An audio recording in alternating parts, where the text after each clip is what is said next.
Um, so like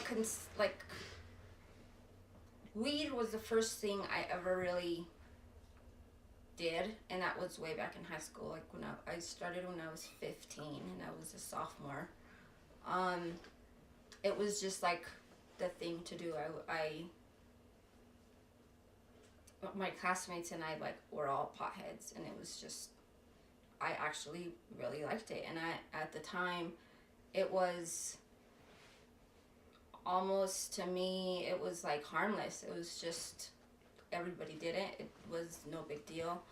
Um, there was a lot of coke around in town and stuff, but I never got involved in that.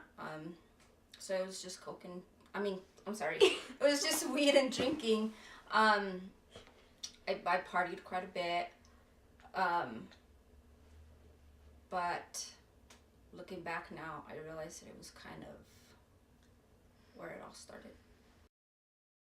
What is your full name?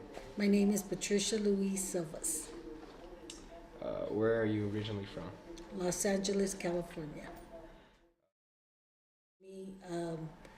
For me, smoking pot, as long as I did, I never saw myself going to another drug or to another drug. It was, I guess it was either my willpower that I knew what wasn't good for you or what was good for you, you know. And gradually, as I got older, I just kind of fade away from smoking pot because I haven't done it for over 20 years now. So, it's not something people get hooked on. I mean, I did it when I was 16 years old all the way till I was, 40 some years old. And I've learned to just say, it's not really my bag anymore. As one time I asked my sister, why did she do it? She said that when she first did it, it was a high it was an amazing high that she wanted. And once she did it, when she did it again, she was trying to get the same high, and she could never get the same high. But every time you did it, you got more hooked on it. So every person that gets hooked on heroin, they're trying to get that first high that we'll never get, So I was about 19, I think, and obviously it wasn't until after I graduated, and we used to have like parties after hours after the bar closed or whatever, and a lot of us would get together and just have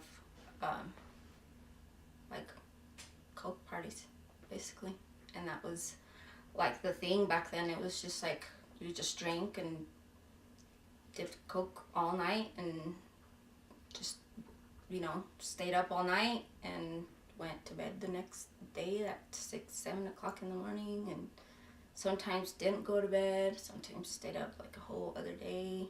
That was just the thing. But I was about 19, I think, when I first tried it. Before, it was like I thought about it and I acted on it, like it was just boom, like an action, a reaction. Now it's just kind of like oh yes, But yeah, there's a lot of things that kind of just, especially being back home. Sometimes even just seeing old acquaintances, old friends or whatever. It's just it's tough. It's a fight. It's definitely a fight. The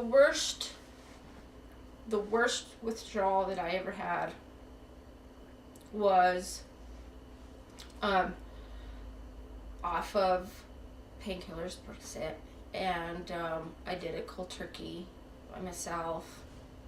I just kind of locked myself in. My mom knew I had support from friends and family, but it was hell. It was like 3 days long. Well, it was like 4 or 5 days long, but the first 3 days was the worst. It was hell. Like, my body went through so much. It was exhausting. Like, it was just so exhausting. I was in so much pain. I was puking.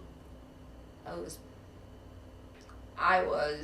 like all night, not just like here and there, like all night, like it was nonstop. You kick and you scream nonstop, like like nonstop all night. Like I'm not even exaggerating. Until it goes away, until it completely comes out of your system. The first couple of nights, that's how it is. You literally kick and scream. You get cold sweats, really cold sweats. Your body is achy.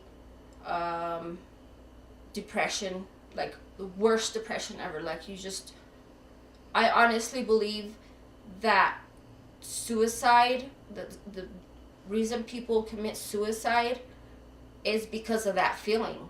Some people can't overcome that feeling. Some people can't take that feeling.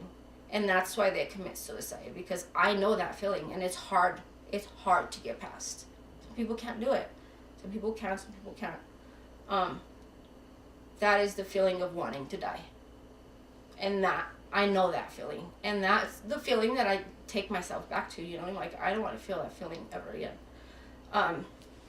It's major depression. It's just crying.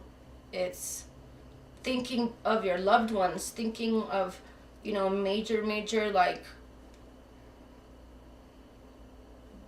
what's the word I'm looking for? Sadness, like just sadness, complete just sadness. It's the worst moments of your life. Like longing for your family, longing to just hug them and love them, and you're so sorry, and you know, but at the same time you're like kicking yourself in the ass because like you got yourself in that situation and you're the dumb one for putting yourself there and you shouldn't have done this. So it's like guilt,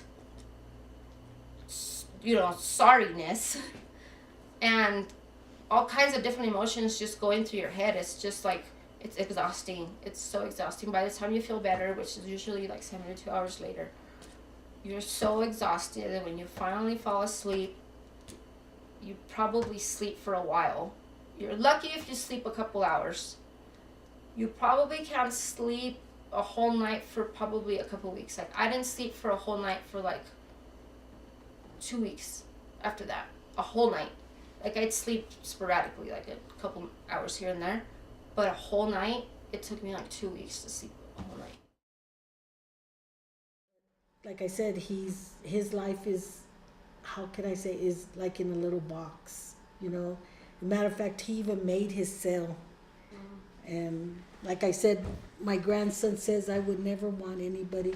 And even my brother says, you know, tell the boys to stay straight, you know. They don't want to be in something like this, you know. It's, and sometimes he tells me he imagined him coming out, you know, being free again. But he has hope one day, he says, that he'll have hope. But he's in there for the rest of his life. He's been in there since he's 20-some years old. And how old is he now? He's he's 55. So all he knows is what prison life is about.